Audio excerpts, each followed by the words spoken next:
विरेचन कर्म, इसके भी बहुत सारे प्रक्रिया वो करते थे। प्रायः नाना जी का एरेंडस स्नेह सबसे फेमस स्नेह था विरेचन की। वो बोलते कि एरेंडस स्नेह जैसा कोई भी विरेचन द्रव्य दुनिया में है, सिर्फ उसका वास खता खराब आता है या उसका टेस्ट खराब है, ये छोड़ दिया तो एरंडी का तेल जैसा विरेचन द्रव्य कोई भी तकलीफ न देने वाला द्रव्य है। और स्निग्ध विरेचन है, मृदु है और इरिटेशन होता है, इसलिए प्रायः एरंडा स्नेह का इस्तेमाल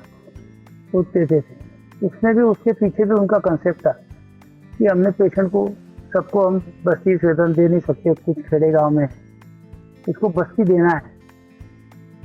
लेकिन ये बस्ती लेने के लिए तैयार नहीं किया, वहाँ से वापस आ नहीं सकता, तो फिर वो उसको बोलते हैं कि तू ये दिनचर्या कर, जैसे शोधन शमन मैंने बताया उसमें।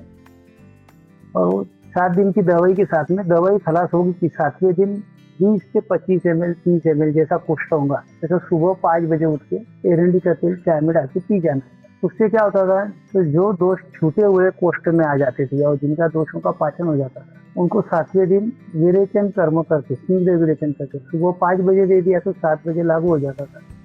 8 बजे तक 2 या 3 बार संडास होती थी, 3 बार संडास यानी 8 या 9 वेग, एक बार संडास गया तो 3 वेग आते संडास, 9 वेग या 10 वेग आ जाते थे, मृदु विरेचन हो जाता था और वो दोष निकल जाते। तो जब शमन चिकित्सा हम करते, तो शमन चिकित्सा में हम दोषों का शमन करते शाखा में,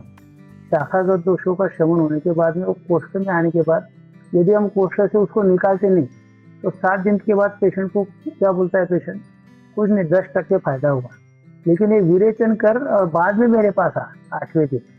7वें दिन विरेचन करने से वो कोष्ठ में से जो जमा हुआ मटेरियल था वो निकल जाने के बाद जिस दिन विरेचन किया है सवेरे 5 बजे, उस दिन लाया घी चावल और मूंग की दाल की खिचड़ी, ऐसा हल्का खाना खाने का और दूसरे दिन मुझे बताना है। कोष्ठ शुद्धि होने के बाद में दूसरे दिन आता है तो उसका वो बोलता ही है कि इस हफ्ते में मुझे बहुत अच्छा फायदा होगा। फिर उसकी गलतियां ढूंढ के और आगे का कार्यक्रम का समझा देते थे और फिर उसको बताते थे कि अभी तू इससे तेरे को 20 ml रिंडल से इतना फायदा हो रहा है तो एनीमा से कितना होगा। क्योंकि बहुत लोग क्या करते, बस्ती के लिए मना करते, तो उनको बस्ती के लिए पटाने के लिए और एक तरीका जिससे फायदा हो रहा है ना, फिर पेशेंट सुनने के लिए तैयार हो जाता है, फिर वो टाइम निकाल के उसका जो काम धंधा छोड़ के फिर बस्ती के लिए तैयार होता है, फिर बस्ती आगे का कार्यक्रम तो उसका करता ही है। दूसरा जो विरेचन है वो ज़्यादा करके फांड कल्पना या काढ़े कल्पना की विरेचन देते हैं, जैसा अरगवत हमारे यहाँ बहुत मिलता है, अरगवत या त्रिफला काढ़ा, उसमें